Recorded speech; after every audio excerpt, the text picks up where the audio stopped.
ये ले जी मज़ेदार दाल गोश्त। नहीं खाया ना कभी इस तरह का मज़े का दाल गोश्त? अब आप ज़रूर खाएँगे क्योंकि आज की वीडियो में मैं आप लोगों को बताऊँगी कि क्या कब किस तरह से आप ये मज़ेदार सा दाल गोश्त रेडी कर सकते हैं। जी, अस्सलाम वालेकुम, वेलकम टू माय चैनल। कैसे हैं आप सब? उम्मीद करती हूँ आप सब ठीक होंगे। अल्हम्दुलिल्लाह मैं भी ठीक हूँ। कैसे गुज़र रहे हैं मेरी सारी बहनों के रोज़े? उम्मीद करती हूँ आपके रोज़े भी इसी तरह से पुररौनक गुज़र रहे होंगे काम-शाम करते हुए। सबसे ज़्यादा रमज़ानुल मुबारक में औरतें ही बिज़ी होती हैं, लेकिन अच्छा लगता है रमज़ानुल मुबारक में इस तरह से बिज़ी रहना और काम करना। बस जी आज जो है फ्रूट्स वग़ैरह और कुछ चीज़ें आई हुई थी तो मैंने सोचा इनको सबसे पहले समेट लेती हूँ और उसके बाद मैं आप लोगों के साथ आज कुछ चीज़ें शेयर करूँगी। आज मैं आप लोगों को सहरी की रेसिपी दूँगी, इफ्तार की रेसिपी इंशाल्लाह मैं आपके साथ कल कोई शेयर करूँगी, लेकिन आज मैं आपको सहरी की रेसिपी दूँगी। सहरी में मुझे आज बनाना था चिकन और दाल का सालन। तो मैं आज आप सब सिस्टर्स के साथ भी शेयर करूँगी कि मैं किस तरह से चिकन और दाल का सालन बनाती हूँ, इंशाल्लाह आपको बहुत पसंद आने वाला है। तो उससे पहले मैंने सोचा मैं ये सब कुछ जो है वो पहले समेट लूँ और किचन क्लीन हो जाए तो फिर आराम से काम करेंगे। तो ये टमाटर वगैरह भी थे, ये साथ ही इसको मैं वॉश करके रख दूँगी और फिर मैं अपना काम कर लूँगी, तब तक ये ड्राई हो जाएँगे तो उसके बाद हम इसको समेट लेंगे। तो ओहो! ये तो देखिए हमारा प्यारा-सा ज़बरदस्त सा पैन जिसको हमने चमकाया था। तो जो मेरी सिस्टर्स मुझे पहले से फ़ॉलो कर रही हैं, उन्होंने तो देखा था कि मैंने किस तरह से इस पैन को साफ़ किया था। तो जो अब न्यू हैं, उनको मैं बता दूँ कि ये नॉन-स्टिक का पैन था और ये ख़राब हो चुका था, तो इसको मैंने अच्छी तरह से साफ़ करके बिल्कुल चाँदी की तरह चमका दिया और ये मैं चने थोड़ा डिफ्रोस्ट कर रही हूँ। अच्छा, जो मेरी सिस्टर्स ये कहती हैं कि अगर आप चाट बनाने के लिए फ्रोज़न चने यूज़ करती हैं, तो आप किस तरह से करती हैं? तो उनको मैं बता दूँ, अगर तो मुझे ज़्यादा टाइम पहले चाट बना के रखनी हो तो मैं इसी तरह से निकाल के चाट में ऐड कर देती हूँ। लेकिन अगर मुझे थोड़ी जल्दी हो तो मैं क्या करती हूँ, उनको पानी में डाल के सिर्फ़ एक बॉयल आने देती हूँ। बॉयल भी नहीं आता, मतलब थोड़ी देर में ही वो डिफ्रोस्ट हो जाते हैं, पानी गर्म होते ही वो डिफ्रोस्ट हो जाते हैं, तो मैं उनको निकाल लेती हूँ।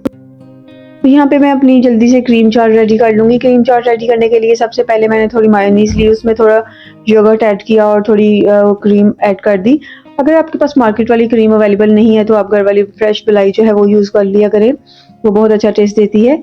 साथ ही मैंने इसमें नमक और थोड़ी-सी चीनी शामिल कर दी और इसकी एक अच्छी-सी बेस रेडी कर ली। उसके बाद मैं इसमें जो फ्रूट्स हैं वो कट कर लूँगी। फ्रूट्स में मेरे पास बनाना, एप्पल और स्ट्रॉबेरी है।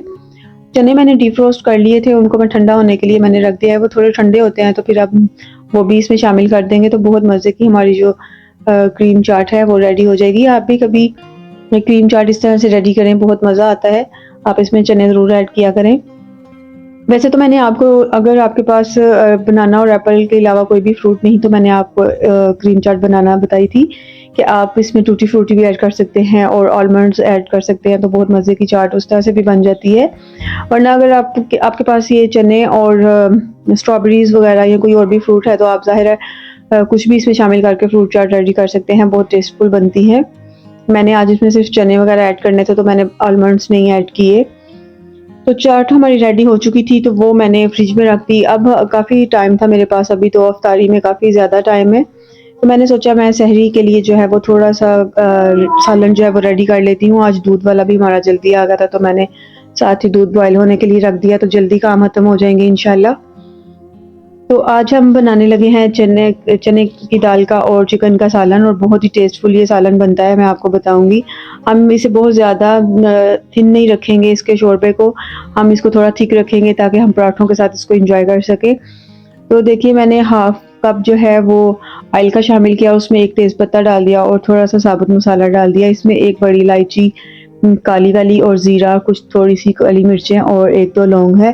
साथ मैंने 1 सिनेमन स्टिक इसमें ऐड कर दी, दालचीनी की 1 स्टिक ऐड कर दी और जब वो थोड़ा-सा फ्राई हो गया, इसको बहुत ज़्यादा जलाना नहीं है।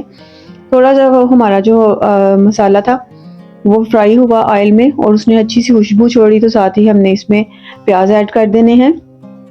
प्याज़ को हम अच्छे से फ्राई करेंगे ऑयल में। मैं अपनी एक पिछली वीडियो में आप लोगों को डिटेल से बता चुकी हूँ कि मसाला किस तरह से फ्राई किया जाता है, अच्छा मसाला जिससे हमारे सालन के ऊपर अच्छी सी तरी आ जाए।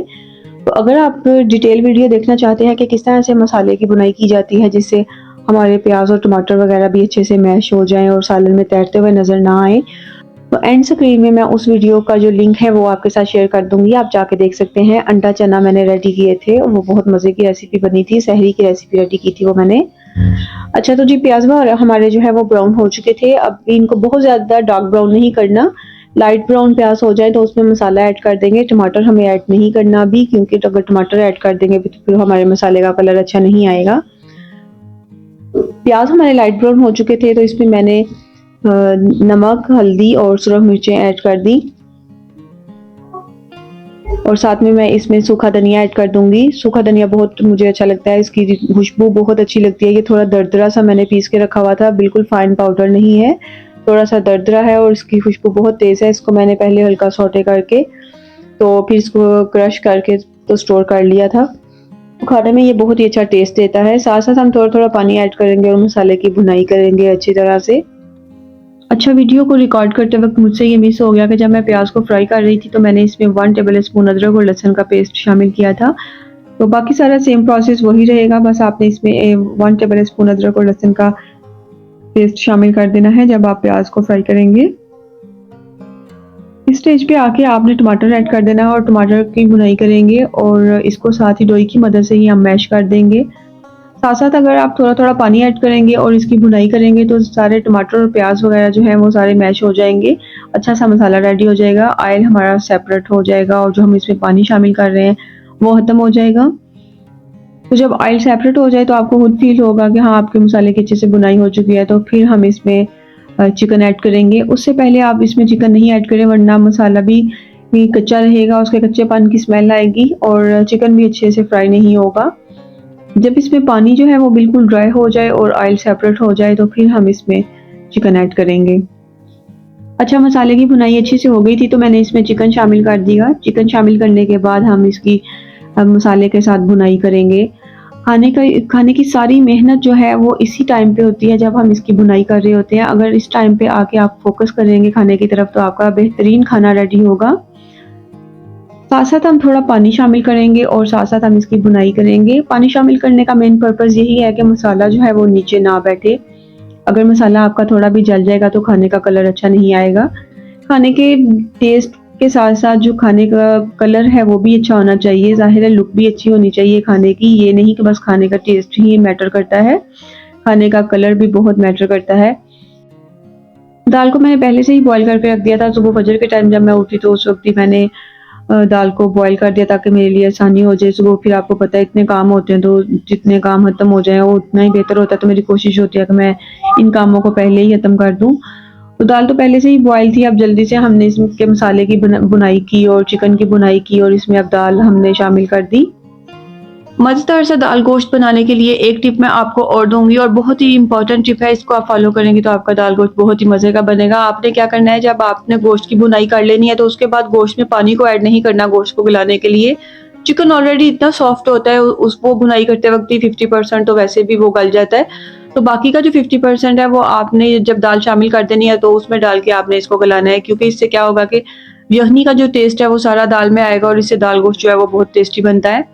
बाकी ये कि मैंने इसके फ्लेवर को और इनहेंस करने के लिए इसमें कसूरी मेथी शामिल कर दी वॉश करके। तो अब मैं इसको मिक्स करूंगी और जितना मुझे पानी चाहिए था इसमें मैंने पानी शामिल कर दिया और अब मैं इसको कवर करके तो 10 से 15 मिनट के लिए बिल्कुल ही फ्लेम को स्लो कर दूंगी और 10 से 15 मिनट तक इसको मैं पकाऊंगी ताकि ये अच्छी तरह से जो पानी मैंने इसमें डाला था वो कुक हो जाए। और हरी मिर्ची हम इसमें शामिल कर देंगे, लास्ट में हरी मिर्ची डाला करें, बहुत अच्छा टेस्ट आता है। तो तब तक मैं फ्री थी तो मैंने सोचा साथ में मैं जो स्ट्रॉबेरीज वॉश करके रखी थी ड्राई हो गई, अब मैं इनको स्टोर कर लेती हूँ। रमज़ान मुबारक में आपको पता है रोज़ ही चाट वगैरह या शेक वगैरह बन रहे होते हैं, तो फिर फ्रूट्स ऐसे भी इतने महंगे हैं तो पॉसिबल नहीं होता कि रोज़ रोज़ बंदा इतना ज़्यादा फ्रूट्स परचेज करे। तो मैं कोशिश करती हूँ जो फ्रूट आया हुआ होता है तो मैं उसको अच्छे से स्टोर करके रख लूँ ताकि लॉन्ग टाइम तक हम उसको यूज़ कर सकें। तो मैं स्ट्रॉबेरी को बस इस तरह से अच्छी तरह से वॉश कर लिया और वॉश करने के बाद इसको ड्राई करके कट करके इसको किसी कंटेनर में डाल दिया। मैं इसको फ्रीज कर दूंगी तो इसको काफ़ी टाइम तक हम यूज़ कर लेंगे। तब तक हमारी जो दाल थी वो भी रेडी हो गई होगी, उसको भी देख लेते हैं। तो उस फ्लेम को मैंने बहुत ज़्यादा स्लो रखा था जिसकी वजह से उसका सारा जो ऑयल है वो तरी जो है वो ऊपर आ जाएगी। तो देखिए माशाल्लाह से हमारा दाल गोश्त रेडी है। और जैसे मैंने आपको बताया अगर आप इसी तरह से इसको रेडी करेंगे इसी प्रोसेस से तो इंशाल्लाह आपका भी इस तरह से मज़ेदार सा दाल गोश्त रेडी करेगा। और जब भी आप इसको रेडी करेंगे तो मुझे यकीन है आप मुझे ज़रूर याद करेंगे। अल्लाह ताला आपके खानों में बरकत अता करे, आपके रिज़्क़ को फराह करे और आपके दस्तरखान की रौनकों को हमेशा आबाद रखे। इस मुबारक महीने में मुझे भी याद रखिएगा, मेरे लिए भी दुआ कीजिएगा, अल्लाह ताला मुझे भी कामयाब करे। मैं बहुत मेहनत से वीडियो बनाती हूँ, मेरी वीडियो को लाइक करें और अगर आप मुझे सपोर्ट करना चाहते हैं तो मेरे चैनल को प्लीज़ सब्सक्राइब करें ताकि मैं आपके लिए और वीडियोस लेके आती रहूँ। आपका सब्सक्राइब करना मेरे लिए बहुत ही मोटिवेशनल होता है। आप मुझे मोटिवेट करने के लिए प्लीज़ मुझे सब्सक्राइब करें और इंशाल्लाह मैं आपसे प्रॉमिस करती हूँ मैं आपके लिए बहुत अच्छी-अच्छी सी रेसिपीज़ लेके आती रहूँगी और इसी तरह मेरा और आपका कनेक्शन जुड़ा रहेगा। तो मिलते हैं इंशाल्लाह फिर किसी और अच्छी सी रेसिपी के साथ, तब तक के लिए मुझे दुआओं में याद रखिए। अल्लाह हाफ़िज़।